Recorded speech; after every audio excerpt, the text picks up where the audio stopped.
it's a cautionary tale for the youth industry you can get big and consolidate and have this reach, but at the same time, you have to remember that you need to maintain that local. There needs to be enough incentive to operate locally and focus on the boots on the ground. Otherwise, you'll start to get diminishing returns, and then I don't think it all eventually just collapses, right? And then these things get consolidated, bundled, and then unbundled again at some point.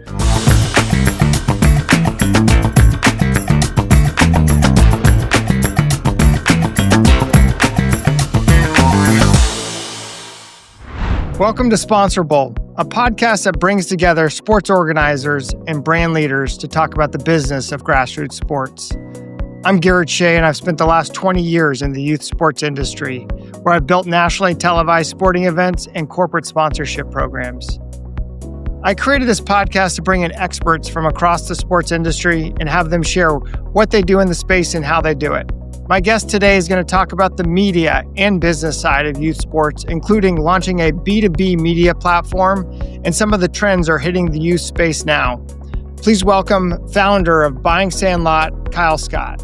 Kyle, it's great to have you on board. You probably are one of my favorite guests that I've been looking forward to the most, talking all things grassroots sports and the business of grassroots sports. To me, you have done such a great job building a media platform that is, one, helpful for us that are in the sports business, but two, helpful for, I think, parents and organizers and everybody that's tied into grassroots sports. So thanks so much for coming on Sponsor Bowl and talking the business side of grassroots sports with us.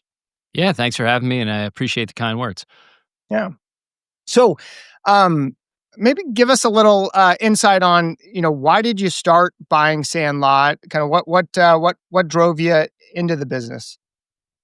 Yeah, so very quickly, my background, I've been in media for 15 plus years. And beginning of the last decade, I started a business to consumer media brand covering professional sports in Philly called Crossing Broad. And it grew to become one of the largest independent sports blogs in the country. One of the larger, more well-known local sports blogs, kind of in that 2010 to 2020 period when blogging was more a thing than it is now. I sold that business in 2020. The legalization of online gambling made our audience worth more, frankly, than it should have been. So it became a more scalable opportunity after that. Sold it, worked for the company who bought us for a couple of years. And I left there in 2022. And for the last couple of years, I've really been thinking about all right, what do I get into next? And, especially from a sponsorship and advertising standpoint, media companies that are reaching sports fans, there's no shortage of them. It's super saturated. And unless you have significant scale, it's really tough to tap into those brand dollars. And I had spent years and years, pounding the pavement, trying every business model possible, from selling products to direct ads to ad networks and everything in between. And eventually we landed on this affiliate model with sportsbooks, but I didn't want to go down that route again. And I was looking for something that was more B2B in nature, more of a trade publication, because there's more valuable there, more valuable audience. And, I know sports, I've been in media, and I look around, I'm like, there's outlets like Sportico and Front Office Sports and Sports Business Journal that really cover the business of sports at a high level, and they do really good reporting. But I'm looking at youth sports, and I have two kids who are 9 and 6, so I'm seeing it from the ground level, and I'm reading more about it, and I see there are, it's a $50 billion market, depending on which estimate you believe, and there wasn't a single publication dedicated to it. And I was like, well, I'm going to do that, right? I know enough about it. I know enough about sports, and this feels like a perfect B2B niche. And we launched that less than 6 months ago, and it's been an amazing early run here. It's kind of the best signs I've seen in any media venture I've been a part of in a long time. We had almost 7,000 professionals in the business of youth sports, including, I would say, some of the largest individuals and companies, who are opening 60+% of our emails. That's kind of the genesis, and we're doubling down and going all in, and we would love to create the Bloomberg of youth sports over the next 5 to 7 years. That's our pie in the sky goal. Yeah, I know, it's great. Myself plus my staff are all avid consumers of what you put out. So Really appreciate everything you do and from a media and business side. As a business though, maybe explain to our listeners what's the monetization strategy. Yeah. So right now we're ad supported. That's step one, and we have active advertisers. We just signed an annual deal with somebody the other day, which is great for less than half a year in. Um, and we've had all of it's been incoming so far. People, lots of service, product, and service providers in the space who want to reach the many decision makers at whether they're sports facilities or individual leagues and teams and things like that. So that's one piece of it. Second piece, we're rolling out next week will be a premium membership and community. Um, Roughly about 15-20% of our content is paywalled, where we do these really in-depth reports on a certain segment of the sports business. So that will be for premium subscribers.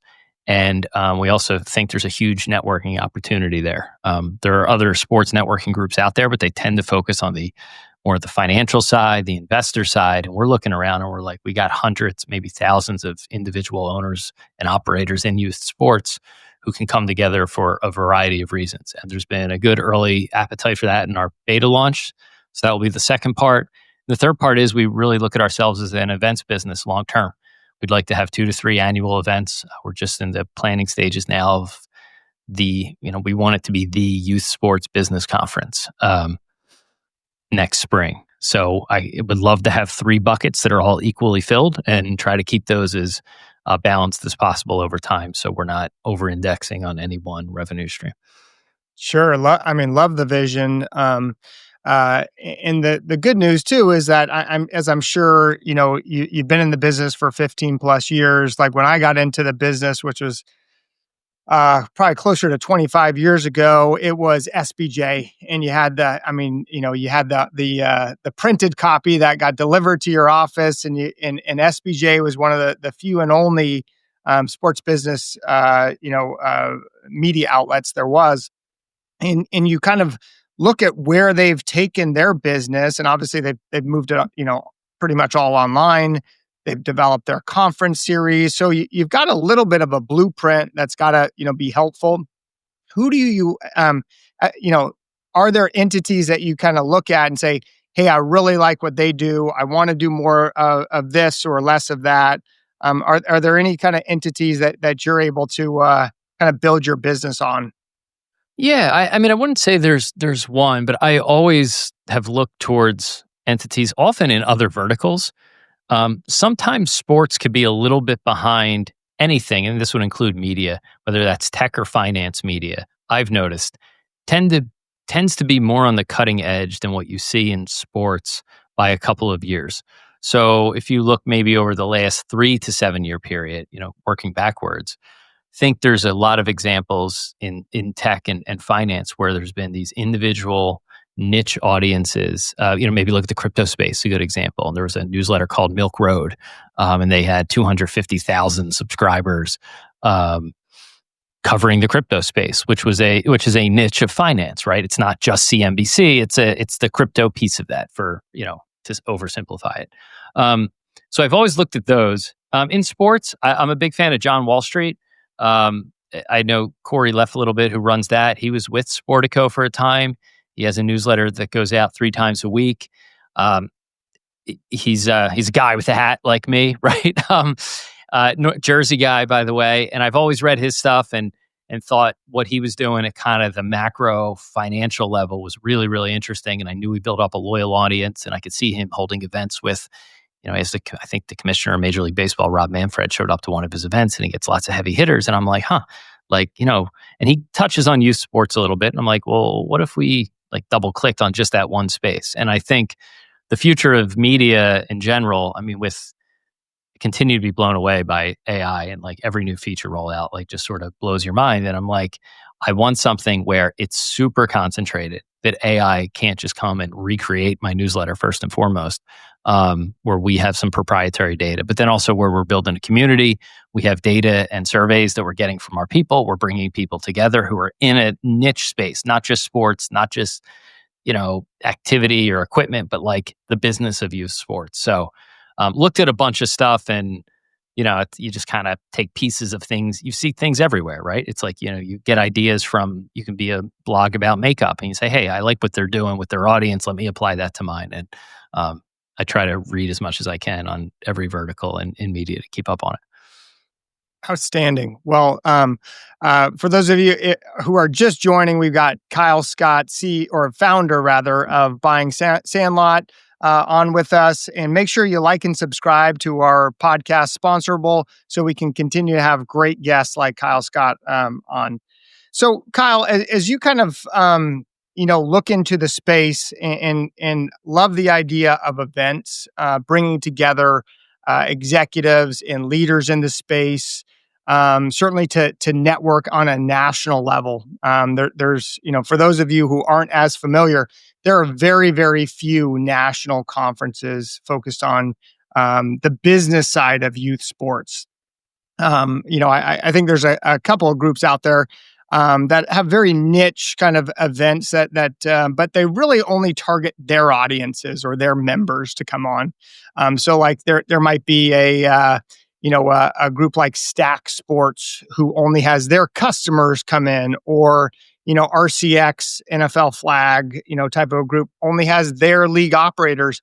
There's not one group that brings all of the different kind of aspects of youth sport into one location to educate, network, and quite frankly do business together. So something like that I think would be tremendous for the industry. And as you tabbed, Kyle, $50 billion, right? And I mean, what a massive industry! And for those of you who are maybe more of a little bit a rookie, if you would, to the space, most of those dollars are going to be registration based dollars. All of the families that are registering and the kids, right there. I mean, there's tens of millions of registrations that come into youth sport every single year, and obviously that the cost of youth sport is continuing to go up. But as you look at, things like the business side, and I would call it more like the corporate America side, maybe, even the media side, what are some areas that you're starting to notice, hey, corporate America, media opportunities within the youth sports landscape? Yeah, so we've covered a lot of this in recent weeks, actually, and talked to some folks who sit on top of large audiences. And it's interesting because, as I mentioned before, larger brands, if you're a media brand, you generally need significant scale to tap into those brand dollars. The Coca-Colas of the world. I always call it like the beer and pretzel companies, right? You got Toyota, Budweiser. There's actually nobody who sells pretzels, but it's part of the analogy. But youth sports has always struggled for the same reason, I would argue, that maybe individual local media websites like the one I used to run did, is even if you have a huge footprint in a given area, a league could have thousands of players in a region or a city, maybe even tens of thousands of players. But if that facility or league or team or entity is trying to attract sponsorship and corporate dollars from those large Fortune 500 brands, they're generally not sophisticated enough to even know how to pitch them, right? Second of all, they still probably are not operating at a scale. You need to be the scale of millions to, I think, really attract that attention. You'll get the local league partners with Dick's Sporting Goods to get 20% off. I mean, that's more probably, Dick's going out to them than vice versa. But what you're seeing now in youth sports is this huge wave of consolidation, and there's pros and cons to that. But you have sports team owners like Joshua Harris and David Blitzer, who own my hometown 76ers, along with the Commanders and the Aston Villa and New Jersey Devils, and now they're investing hundreds of millions of dollars to acquire Ripken baseball and these large sports tournament venues. And that's going to happen more and more as these individual leagues kind of get bundled up as part of a larger group or get bought up. And now these companies do have the scale. It's like a large media network to go to a Budweiser, and bad example for you sports, but say, hey, we could reach tens of millions of families on the ground. People generally tune out commercials these days, and brands feel like they still have to spend to be on an NFL game. But I'm guessing the per dollar ROI is much, much higher if you're doing that at scale with youth sports organizations, sponsoring jerseys, sponsoring fields, giving, these touch points with family, with a system that touches tens of millions of families in the US every year. Sure. I mean, the pure impact that youth sports has on kids, families, to me is like that. Like there's no substitute. There's no 30-second spot that you can feed me. I don't care how many times you feed me, that is going to have the same impact that a youth sports experience with a brand, has on me. And like I just came back from, I too am, kind of right outside of Philadelphia. I just came back from the AJ Brown youth football camp. And literally, there was an entire high school football stadium of parents and an entire high school football field of kids 7 to 15 that were jumping up and down for AJ Brown to come onto the field while he's flanked by Salad House and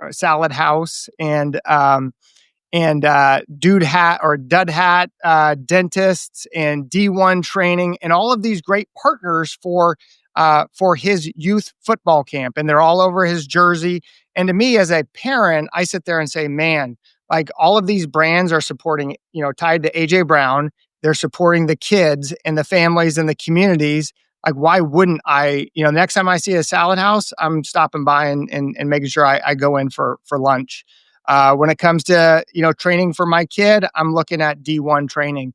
And that instant impact that it has on me as a parent and community member, there really isn't any substitute. I could be watching the NFL broadcast with 30-second spots, all season long, and it's not going to have the same amount of impact that this 3-hour block has on me.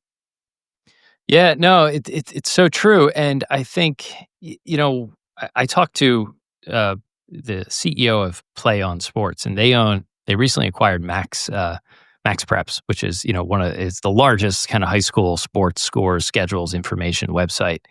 And one of the things I thought was interesting there, not super surprising by the way, but he reiterated that like 90% of their audience, whether that's ticket buyers or people who are reading about events, are generally have a direct connection to the athlete. And I think for all the reasons you just laid out, it gives brands the opportunity to reach moms, dads, families, these sort of prime earning year, prime spending year demographics, 30 and 40 somethings. And I think a lot of times with sports in general, pro sports, even college sports, the brand span is just boom, like whole population, lowest common denominator. Again, the beer and pretzel brands. But with youth sports, you're really reaching a more targeted audience. You're able to reach moms and dads. And I think the advertisers will evolve and the message will evolve from these sort of massive, brand campaigns down to more targeted, more specific businesses and campaigns that can, like reach out and touch people at events, right?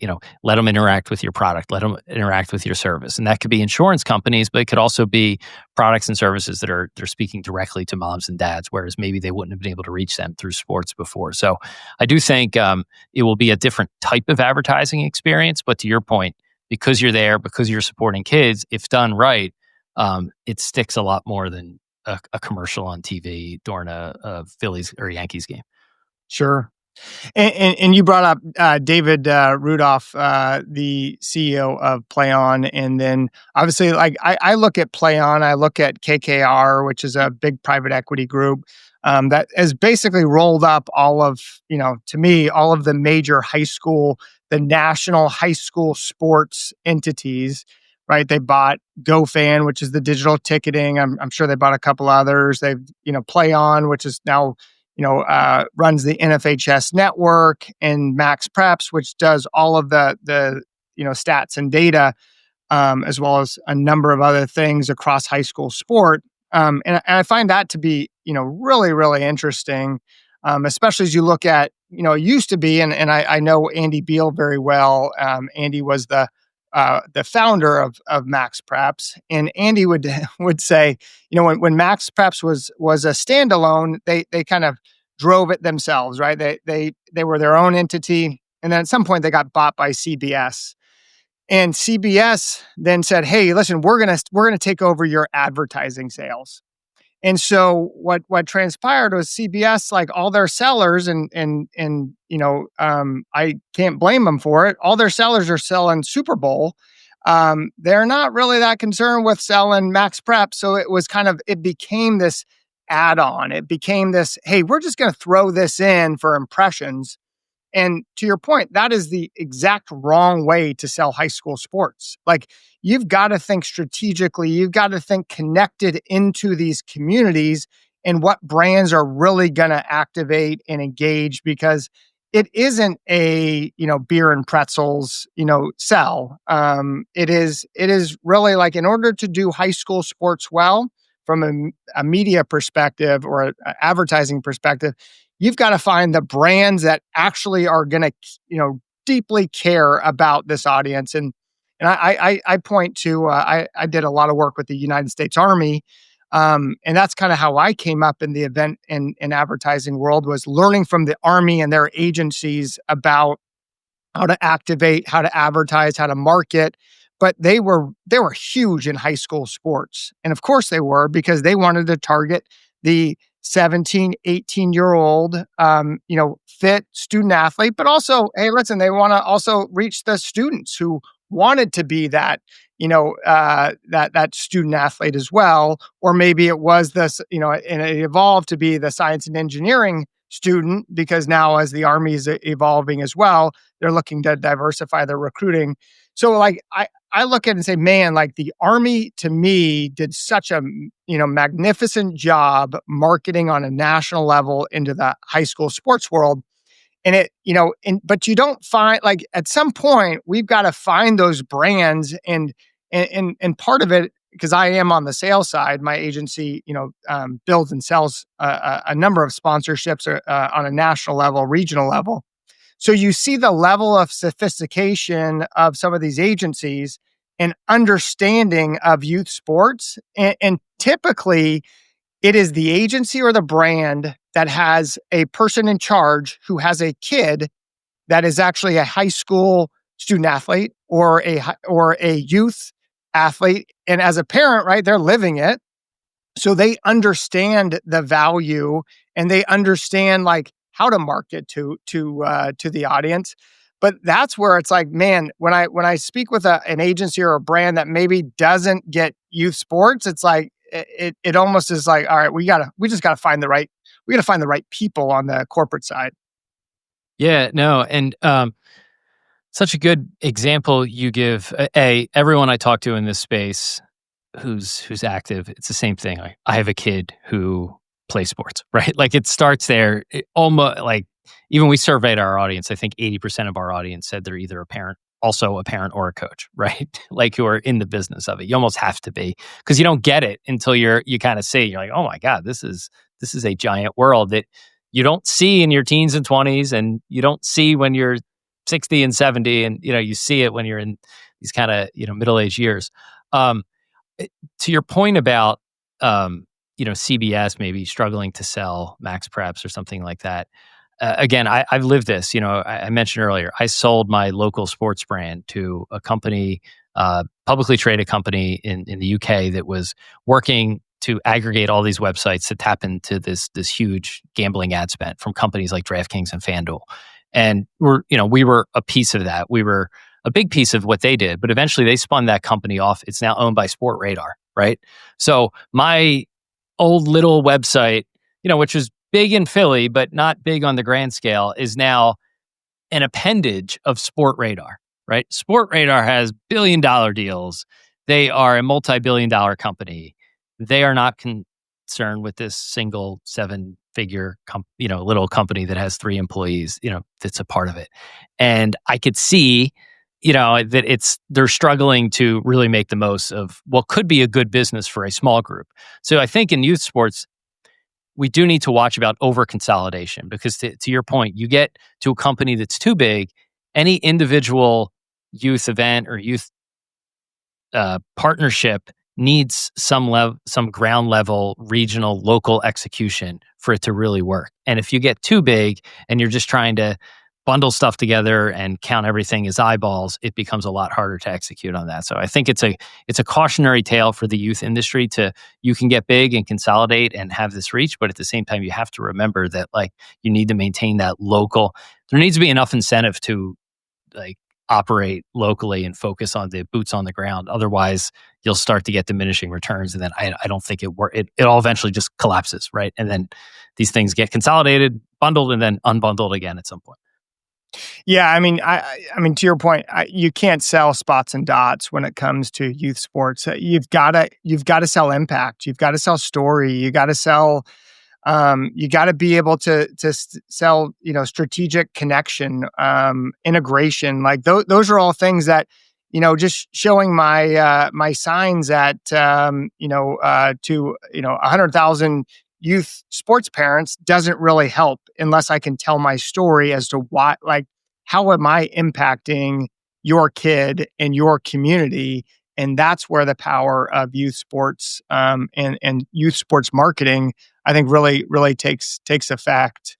Um, and as you look at buying Sandlot, and you started with the newsletter, and now you've got a podcast, and now you're looking at doing events, and you've got a premium, is it premium subscription or premium community?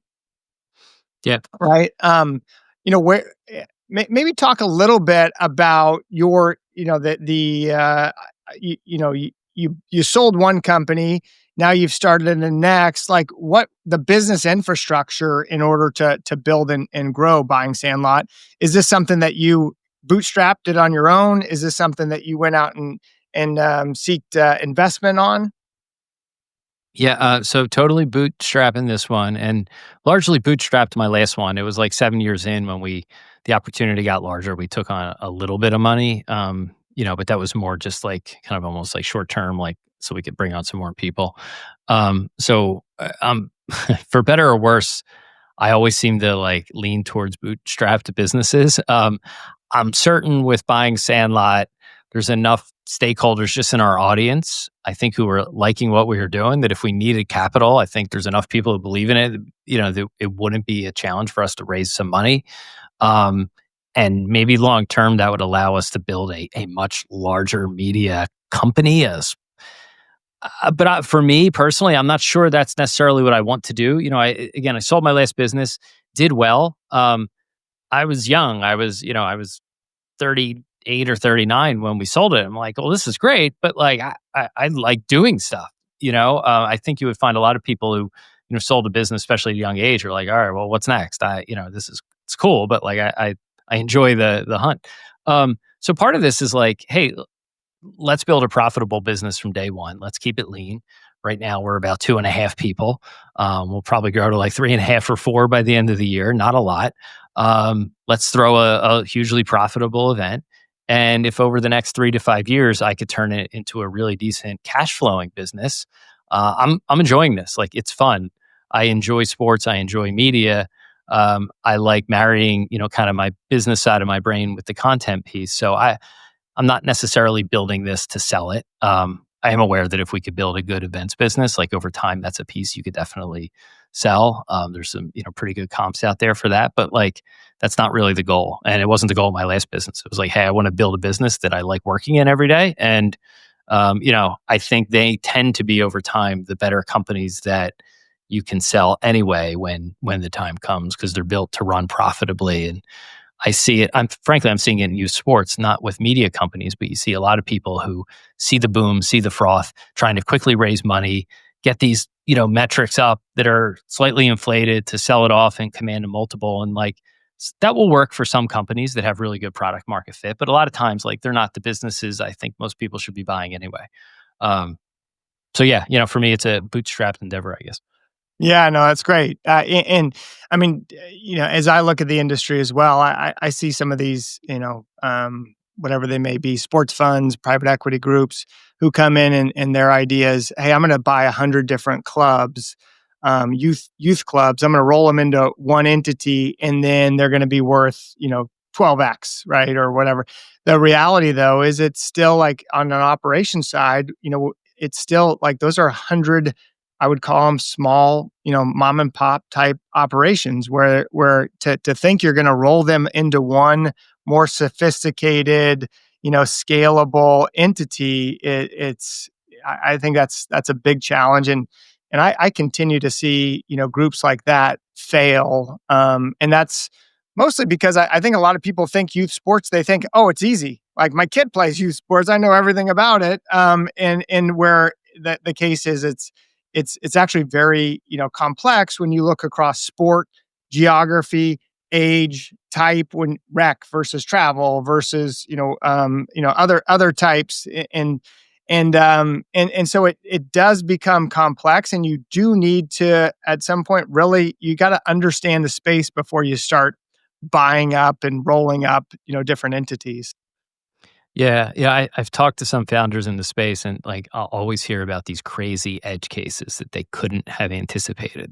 They have a product or service or tech product that seems like it, and it does work, but then there's like just these 5% edge cases that are like game stoppers or showstoppers for certain leagues or organizations because you can't just address 95% of the kids or parents who are playing. You need to have whatever the solution is for all of them. And they're like, geez, I didn't even think about this. And it's only applicable to this one sport. This feature is only needed in this one sport or in this one part of the country or for one type of family or, so there's that piece of it. I do think, I mean, listen, like the consolidation is really interesting because I think there are pros and cons.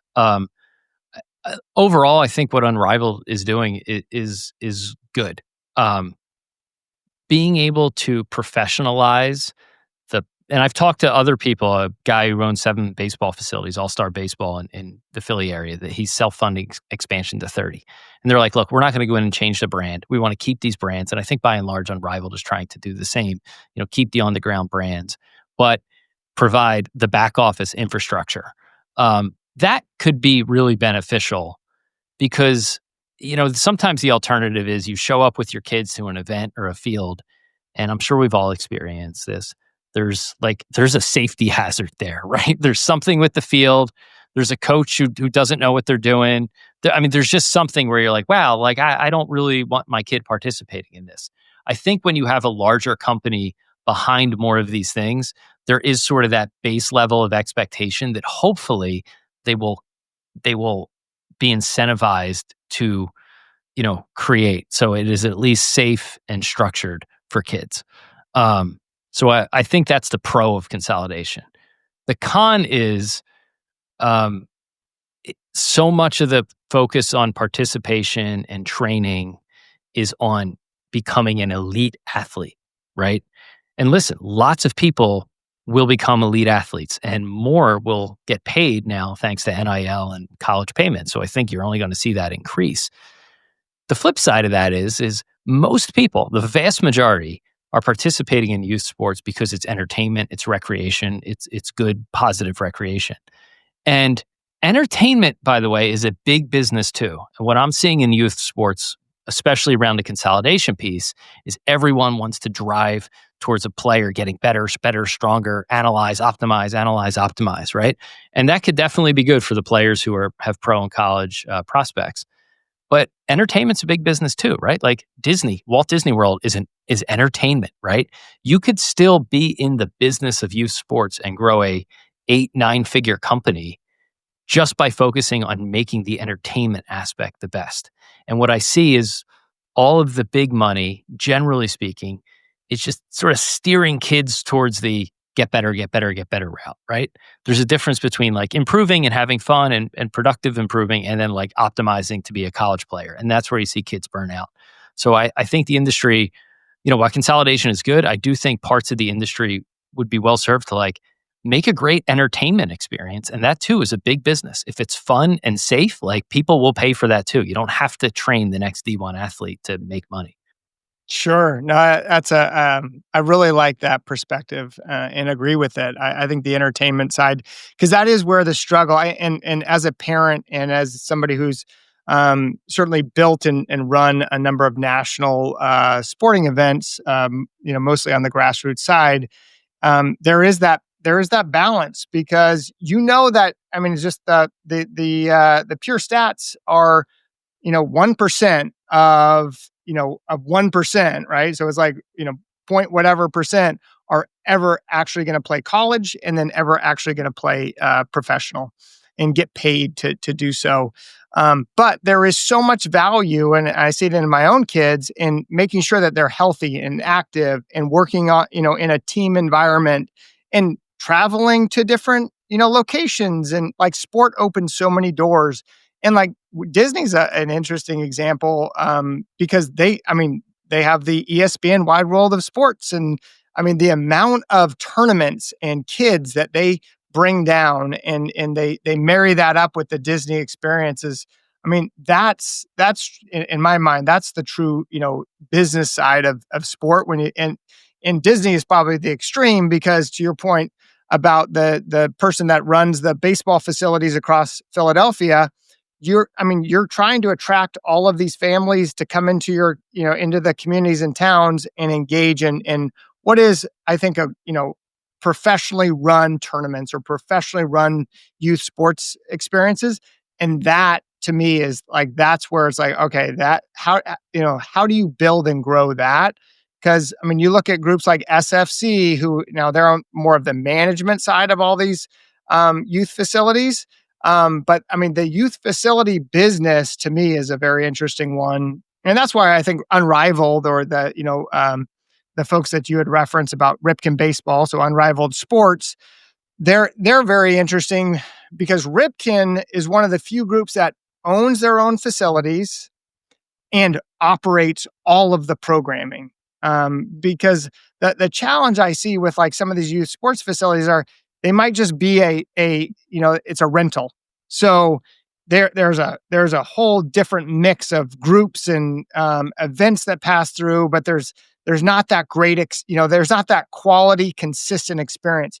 You go to a Ripken event at a Ripken facility, they've got the replica of Fenway Park. It's a great experience, and their staff is running these, so it's a really great event across the board at premium locations. Now, the challenge is you got to pay for it, so that the cost is significant. But like at some point, that's the reality of you kind of get what you pay for. But that model to me is a great one.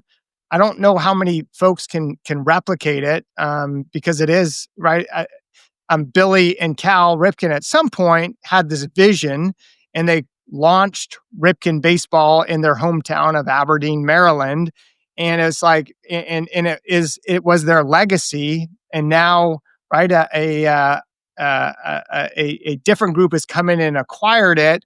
So it's like, okay, how are they going to continue to evolve it? And that's what we're going to see over the next couple of years. Is it's no longer that founder and the vision and the legacy of the Ripken family. Okay, who's taking it over, and do they carry that same passion and love for what they're doing within youth sports? And I think that's truly the trick. Is when kind of corporate America is running youth sports, like I like hopefully it is a better level, but they can never forget the importance of of passion and the love and the care that's required to really run these events for youth and their parents. I totally agree. And, again, I mean, I think early signs were like, they do seem to be doing the right things, at least from what I can tell. But I think, again, like I go back to the Disney example, right? Like I if they so much of the business is like, you got to compete in these tournaments, you got to be in the showcase to get to the next level, and everything is just pushing hard in that direction.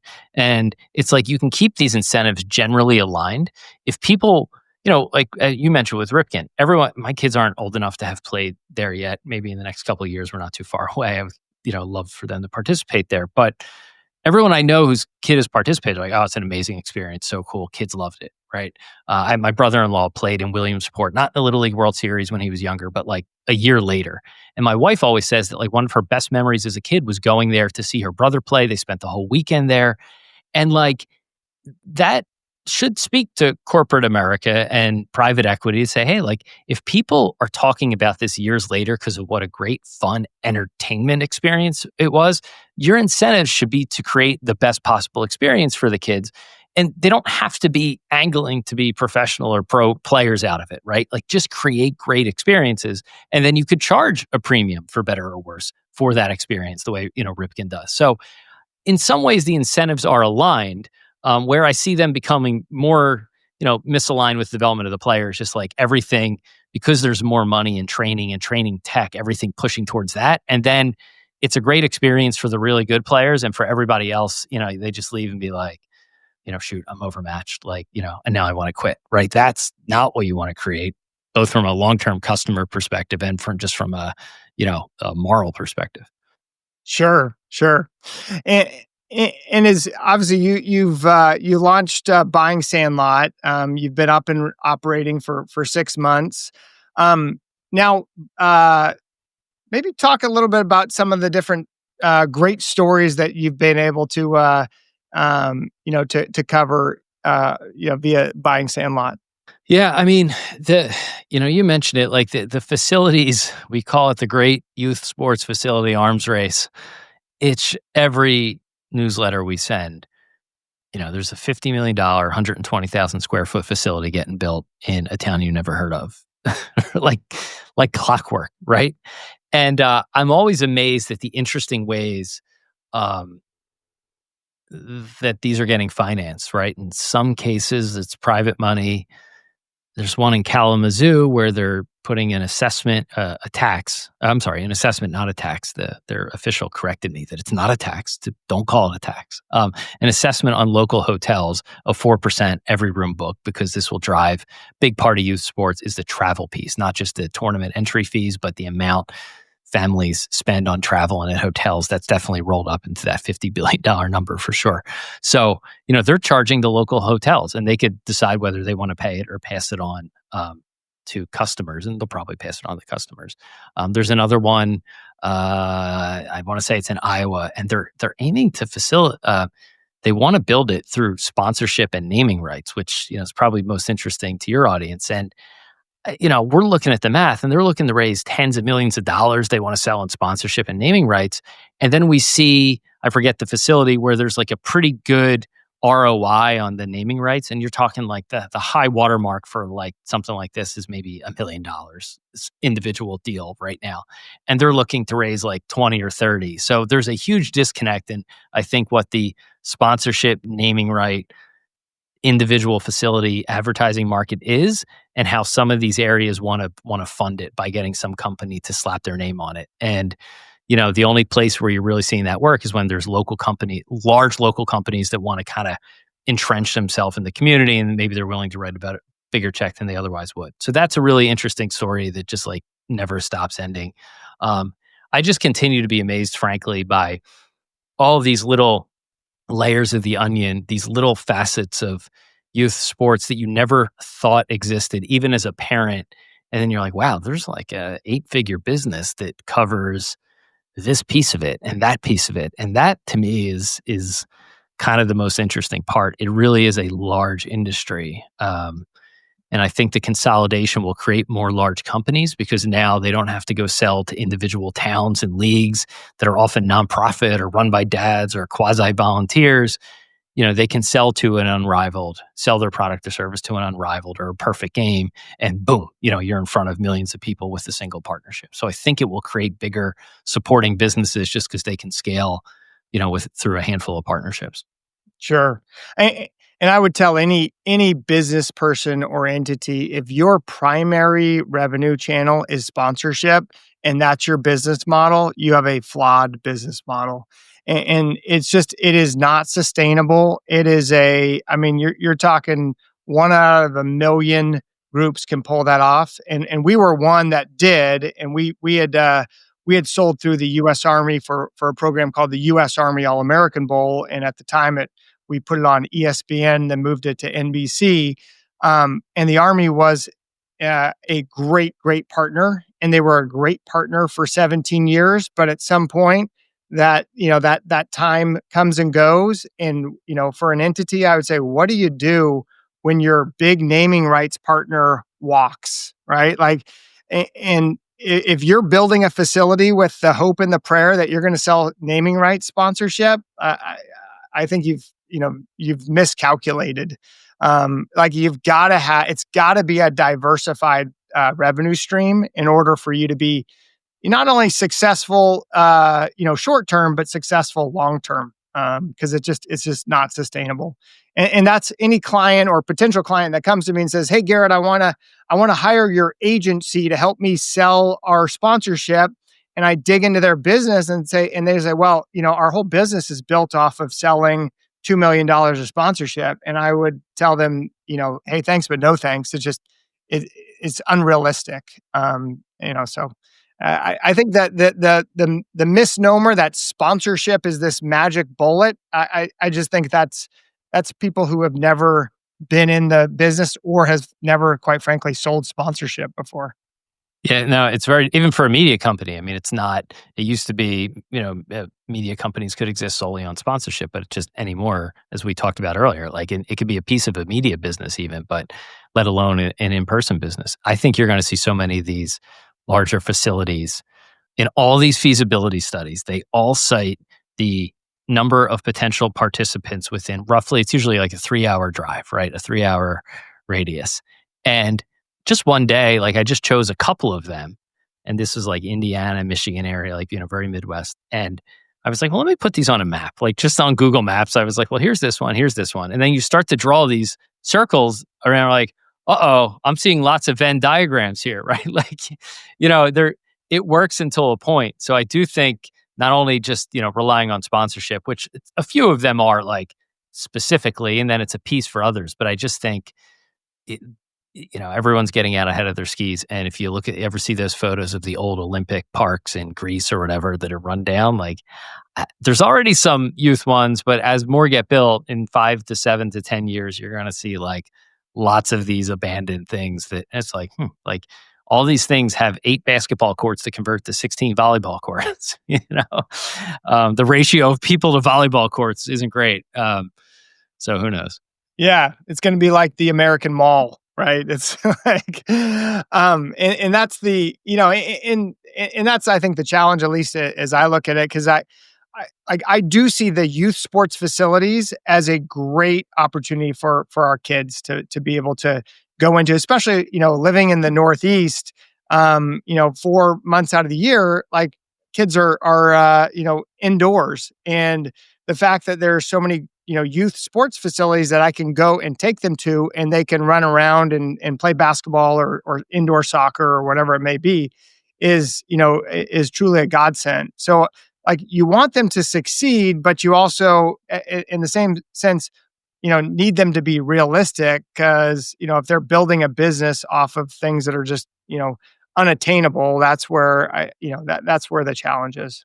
Yeah, and here in the Northeast, I mean, we have the population density to support these, but the largest ones are getting built in, again, towns you've never heard of, and you're like, oh, it's 2.5 hours from Tuscaloosa, whatever, like Toledo. All right, cool. Like there's a big population center, but they're all banking on people driving for weekend tournaments, which again, I think there's demand to a point. And then at a point, it's like people are like, well, now there's one closer to me. I'm not driving there. And all the math falls off. So yeah, I mean, they're great when you're there. It just, from a business perspective, like you're getting lots built in far flung places where it's like, okay, the minute you lose that city because they got one in their city now, like now you got a problem.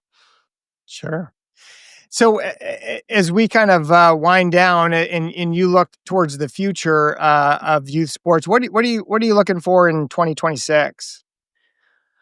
Um, I mean, I think over these next couple of years, it's going to be a really exciting space. You have the World Cup here, so you're going to see this huge investment. And every time there's a World Cup, you talk about, is this the time the U.S. like gets into soccer? But like soccer's done really generally well over the last 10 to 15 years. It's prodding along in the U.S. and the World Cup next year is going to help that. So I think it'll be fun. Then you have the Olympics. So you're going to see like this investment and focus on participation in all sports, but particularly soccer and the Olympic sports, which don't always get the focus the way maybe football, basketball, and baseball do. So I think it will be interesting. The one thing I would look for that we're starting to see is this real focus from the pro leagues and the national organizations like USA Baseball, USA Basketball, MLB, NBA, obviously, is consistent development of players.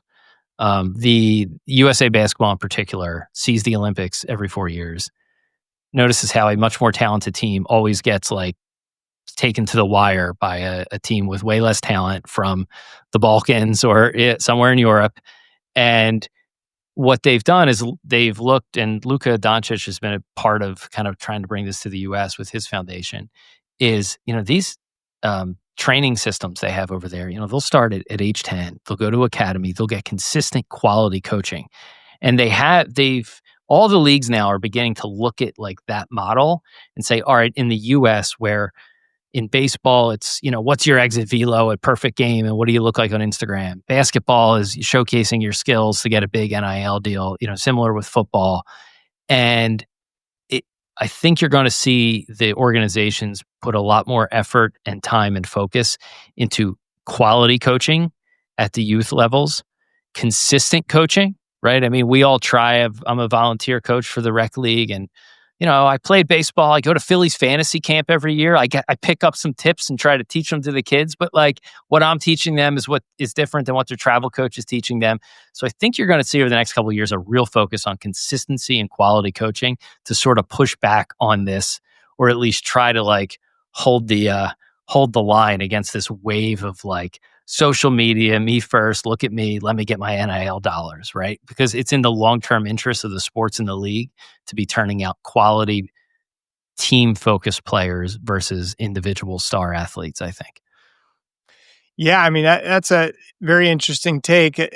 What do you think about like some of the newer sports that are entering the Olympics? I jumped to flag football.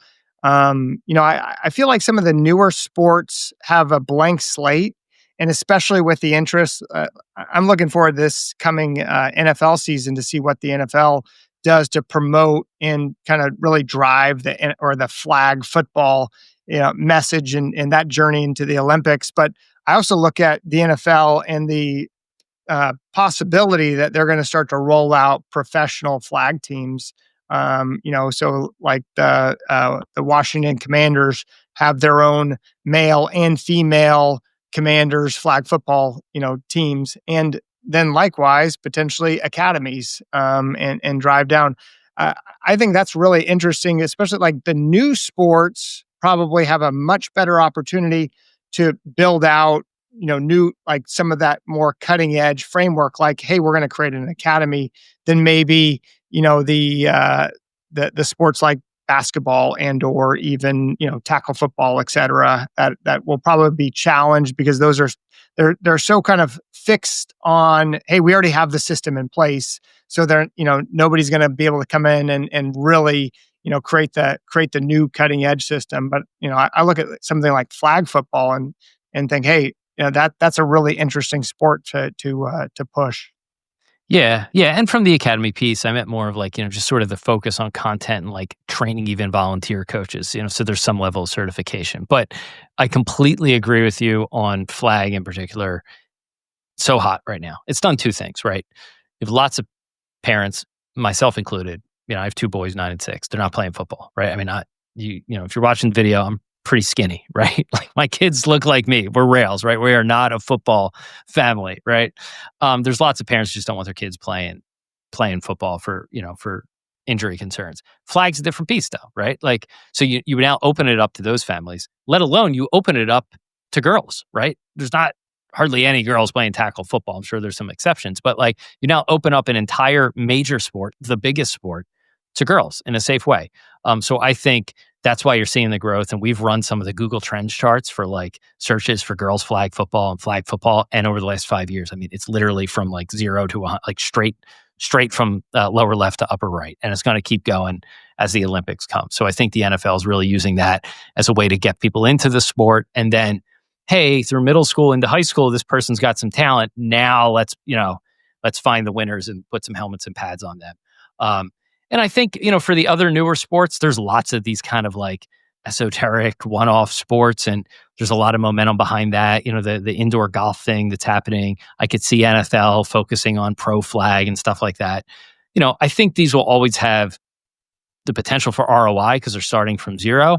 But it's going to be so rare that one of these sports just catches the mainstream and takes hold. You're just going to kind of keep seeing these things pop up like whack-a-mole, and some of them will get some good ratings and they'll try it again for a few more years. But I'm a little bit skeptical that at the pro consumer level that many of these things are going to catch on. But I think flag is perfect. It's just a way to play football that's safer. So that's got a lot of room to run. Yeah, especially too if I think some of these current NFL stars are part of the USA flag team. That to me is going to be that wow moment that really gets people excited, energized. Because there's one thing for a sport to be I always felt flag was a great sport to play. I love flag. My kids play flag. I love watching them. But if a flag football game's on television, I'm probably not gonna tune in. But a flag football game is on television that have some of the great NFL stars in it. Oh, I'm watching that. So Yeah, that's fair. it brings you to your television for sure. Yeah, it's kind of, it's like pickleball in some ways. Pickleball, everyone loves to play it, but the TV ratings of pickleball aren't great.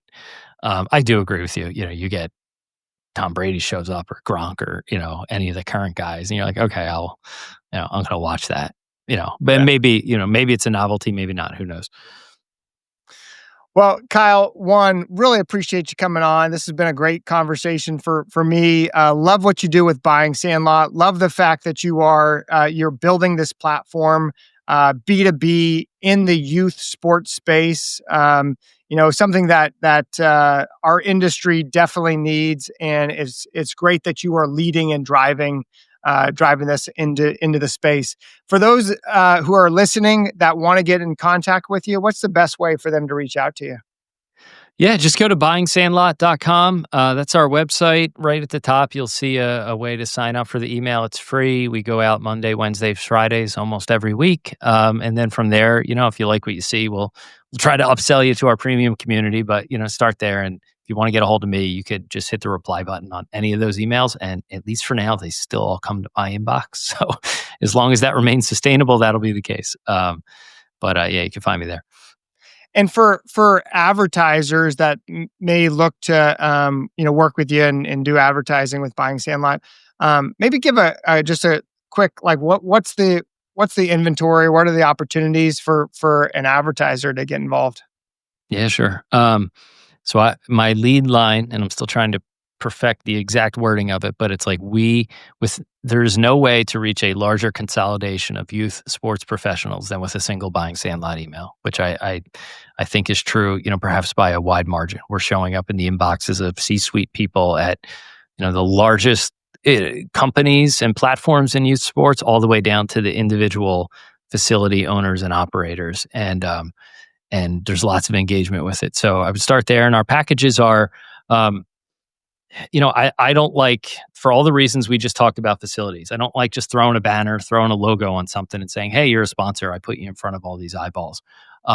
I want everything to feel like content. If you look at our newsletter today, our sponsor, they have a section that looks and feels just like our normal content. And we note to the readers that it's sponsored, but because it's so targeted and B2B, it would stand on its own if it wasn't sponsored. It would look and feel almost exactly the same. So we've had some good early success. We've sent warm investor and acquisition leads to some partners already, not just selling, small $50 items, warm leads on six-figure investment type things. So we've, that's it. Reach a lot of people, and we do our best to make sure your ad is set up for success and not just an ad.